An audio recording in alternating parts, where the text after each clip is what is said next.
আসসালামু আলাইকুম ও রাহমাতুল্লাহ। প্রতি বছর বিশ্বে প্রচুর পরিমাণে খাবার নষ্ট হয়। জাতিসংঘের পরিবেশ কর্মসূচি ইউএনইপি এবং খাদ্য ও কৃষি সংস্থা FAO এর তথ্য অনুযায়ী প্রায় 1.3 বিলিয়ন টন বা 130 কোটি টন খাবার প্রতি বছর নষ্ট হয়। এটি বিশ্বের উৎপাদিত মোট খাদ্যের 1/3। অন্যদিকে প্রায় 828 মিলিয়ন বা 28.8 কোটি মানুষ খাদ্যের অভাবে ভুগছে। প্রশ্ন হলো, কোথা থেকে সবচেয়ে বেশি খাবার নষ্ট হয়?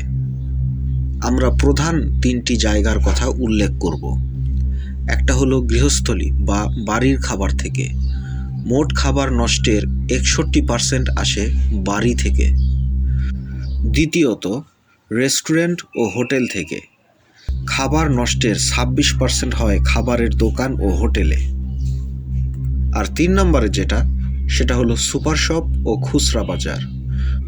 মোট খাবার নষ্টের 13% হয় সুপারমার্কেট ও দোকান থেকে। আমরা যদি খাবার নষ্টের এই বিষয়টিকে অঞ্চলভেদে ভাগ করি, তাহলে উন্নত দেশগুলোতে যেমন আমেরিকা, ইউরোপ এবং আরব আমিরাত, এই সমস্ত জায়গাতে খাবার ভোক্তা পর্যায়ে নষ্ট হয়।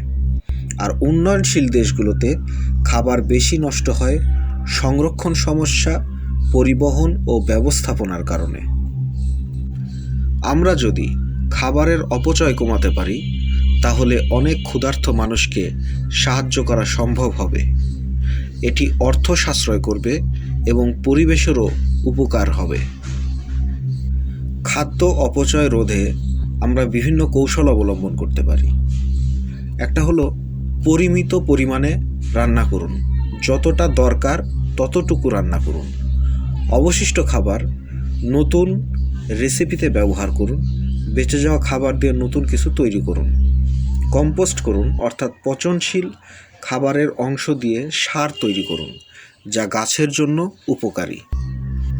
অতিরিক্ত বেঁচে যাওয়া খাবার দিয়ে অন্যদেরকে সাহায্য করতে পারেন। অতিরিক্ত খাবার দান করুন। আপনার বাড়তি খাবার ক্ষুধার্তদের দিতে পারেন বা ফুড ব্যাংকে দান করতে পারেন। পরিবার ও বন্ধুদের সচেতন করুন। খাবারের অপচয় সম্পর্কে সবাইকে জানান, গুরুত্বপূর্ণ এটি। খাবার নষ্ট শুধু ব্যক্তিগত ক্ষতির বিষয় নয়, এটি পরিবেশ, অর্থনীতি ও সামাজিক সমস্যার কারণও হতে পারে। পরিবেশগত যে ক্ষতি করে সেটি হলো খাবার তৈরির জন্য প্রচুর জল, পানি ও জ্বালানি ব্যবহৃত হয়। যখন খাবার নষ্ট হয় তখন এসব সম্পদেরও অপচয় হয়। পচে যাওয়া খাবার থেকে মিথেন গ্যাস তৈরি হয়, যা জলবায়ু পরিবর্তনের অন্যতম কারণ। আর অর্থনৈতিক ক্ষতি, বিশ্বব্যাপী খাবার অপচয়ের ফলে প্রতি বছর প্রায় $1 ট্রিলিয়ন লোকসান হয়। ব্যক্তি ও পরিবেশগুলোর জন্য এটি সরাসরি অর্থের অপচয়।